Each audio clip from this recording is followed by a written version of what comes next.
All right, so you're itching to get to Australia, Yeah. but the paperwork, right? Yeah, the visa applications. Oof. Mm. The worst part. It really is. It's like the least fun part of planning a trip.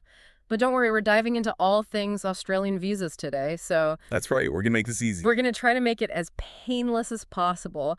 We found an article that claims to have the easy and quick guide, and, well, The easy and quick part, we'll see about that. we'll be the judge of that. Exactly. But it seems to have some good info, so let's dig in. Yeah, sounds good.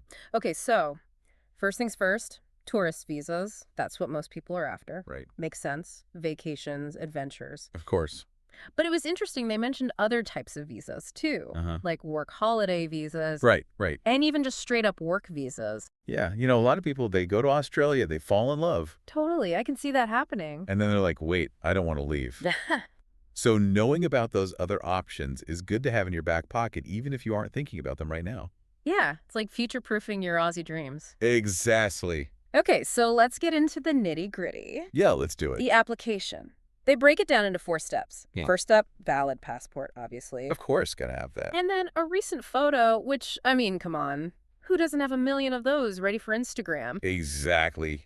Gotta look good for those koalas. But then it gets real, right? Yeah, this is where it trips people up. Financial proofs and purpose of visit. Yeah, those two. Sounds kind of intense. It sounds scarier than it is. Okay, so let's break it down. Financial proofs. What are we talking about here? What do they want to see?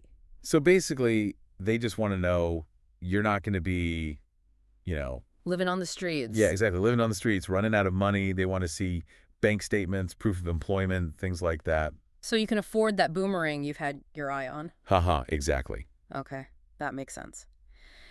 And then the purpose of visit. Does it need to be super detailed? No, not really, unless you're applying for some really specific visa type.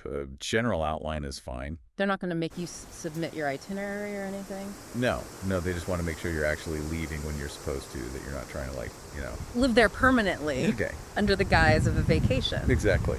Now, I gotta say, the end of the article is kind of funny. What do you mean? Well, after all this info, they're like, oh, by the way, we can help you with your visa. Yeah, plugging their own services. Yeah, kind of makes you wonder. Well, it makes you think about the whole industry, right? Like, it used to be you just figured this stuff out yourself. Right, right. But now, it's so complicated Yeah. that there are whole businesses built around navigating the bureaucracy. It's true. It makes you think. Anyway, something else that got me thinking. What's that? There was this little detail. They mentioned Israeli passports, just in passing. Okay. But it made me realize, they didn't even say it explicitly, but visa requirements are different for everyone. Oh, yeah, Depending on your nationality, it's a whole different ballgame. absolutely. Some people, they need visas to go practically anywhere, It's crazy. while others can just waltz right through. Wild. Something to think about. Definitely. Okay, so you've heard the steps, but they kind of glossed over the timeline. How long does this actually take? That's the thing, it varies a lot. Right. So you really don't want to wait until the last minute. How early are we talking? It really depends on your situation, the specific visa you need. That's where doing your research comes in, checking out their website, see what the processing times look like. Exactly. This was just a taste, the tip of the iceberg. There's a ton more to learn, but hopefully now. You've got a head start. Exactly. You're ready for those Aussie adventures. Safe travels, everyone.